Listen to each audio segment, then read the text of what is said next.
संविधान बदलना चाहते हैं।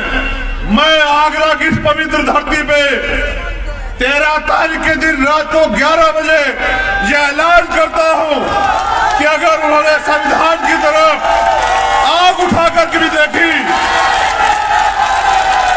इसके परिणाम आरएसएस और भाजपा के लिए इतने हानिकारक होंगे कि दुनिया के इतिहास में कभी ऐसे हानिकारक परिणाम नहीं हुए होंगे। आप मन छोटा मत कीजिए, आप दिल छोटा मत कीजिए। इतिहास गवाह है, हमने बलिदान दिया है लेकिन झुकना नहीं सीखा। आरएसएस और भाजपा के इस सपने को भी जमीन दर्ज करेंगे और बाबा साहब अम्बेडकर के सपने को भी पूरा करेंगे। इस देश में दोबारा से मूल निवासियों का, बहुजनों का राज आएगा और उसके लिए जो कीमत चुकानी पड़ेगी, जो बलिदान देना पड़ेगा, उसके लिए हम तैयार हैं। मैं फिर कह रहा हूं, जोश के साथ होश की भी जरूरत है। साथियों, तोता फिर आज आपसे कुछ कह रहा है। लड़ाई सेवक से शासक बनने की जंग है ये, और मैं आपसे ताकत मांगने के लिए आया हूं। अगर आप मुझे मौका नहीं देखेंगे तो मेरा हुनर कैसे देखेंगे? अगर आप मुझे अवसर नहीं देखेंगे तो मुझे लड़ता हुआ कैसे देखेंगे?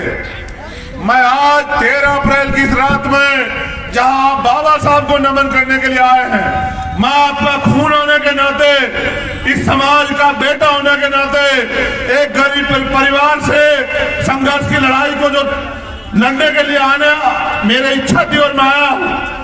मैं बस आपसे एक कहना चाहता हूं कि हालात सामान्य नहीं, इन हालातों में हमें एक दूसरे की जरूरत है।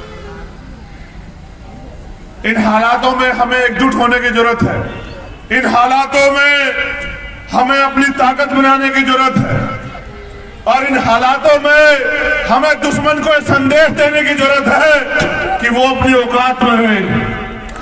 वो ये ना भूले कि ये डॉक्टर बाबा साहब अम्बेडकर का देश है, ये मानवतावादी सोच का देश है।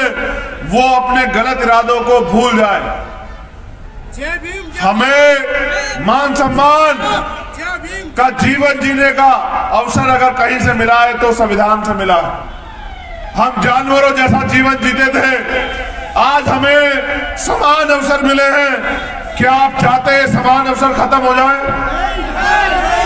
आज जो माहौल बना के इस देश के मुसलमानों के प्रति जो नफरत की आंधी चलाई जा रही है, जो माहौल खराब किया जा रहा है, मैं फिर यहां से कह रहा हूं, आगरा की धरती से बाबा साहब अम्बेडकर का खून होने के नाते उन्होंने कहा था, जो मैंने आपको पहले भी दोहराया, कि अन्याय करने वाले से अन्याय सहने वाला ज्यादा दोषी है।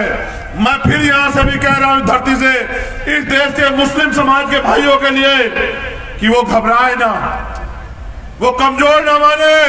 पूरा अम्बेडकर वादी उनके साथ खड़ा है।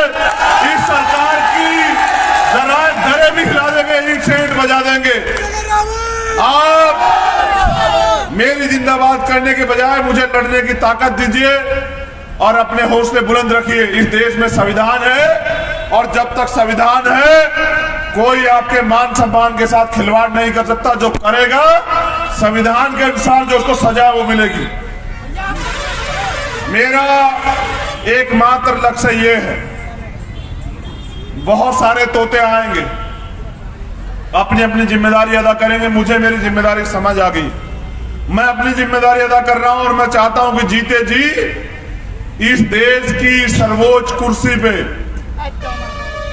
जो दिल्ली में रखी हुई है, जो सपना था बाबा साहब अम्बेडकर और माननीय साहब काशी राम साहब का, वो जो अधूरा है, मैं एक बार अपने जीवन में जीते जी इस दिल्ली की गद्दी पे बाबा साहब अम्बेडकर के अनुयायियों को देखना चाहता हूं। मैं यही बताने के लिए आपको यहां आया।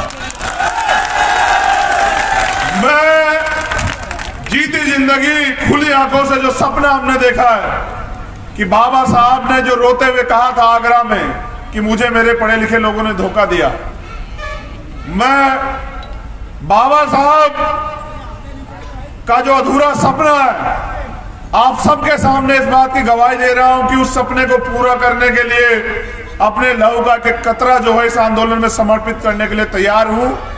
और मुझे कोई फर्क नहीं पड़ता, मैं फिर कह रहा हूं, मुझे कोई फर्क नहीं पड़ता कि लड़ाई कितनी लंबी हो और कितनी कठिन हो, कोई फर्क नहीं पड़ता, क्योंकि हमारा एकमात्र सपना यही है कि बहुत दिन हो गए इन शोषितों को आंसू बहाते, इन शोषितों को रोते चिल्लाते, लेकिन इनके आंसू किसी ने नहीं पूछे।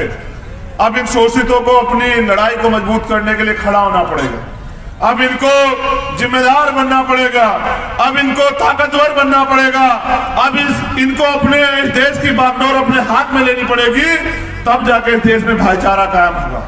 तो बहुत बहुत धन्यवाद दोबारा से सम्मानित साथियों का, भीम आर्मी आजाद समाज पार्टी के पदाधिकारियों साथियों का, यहाँ की सभा के जो आज के अध्यक्ष हैं उनका, यहाँ उपस्थित हमारी तमाम बहनों का, माताओं का, बच्चियों का, नौजवान साथियों का धन्यवाद करता हूँ।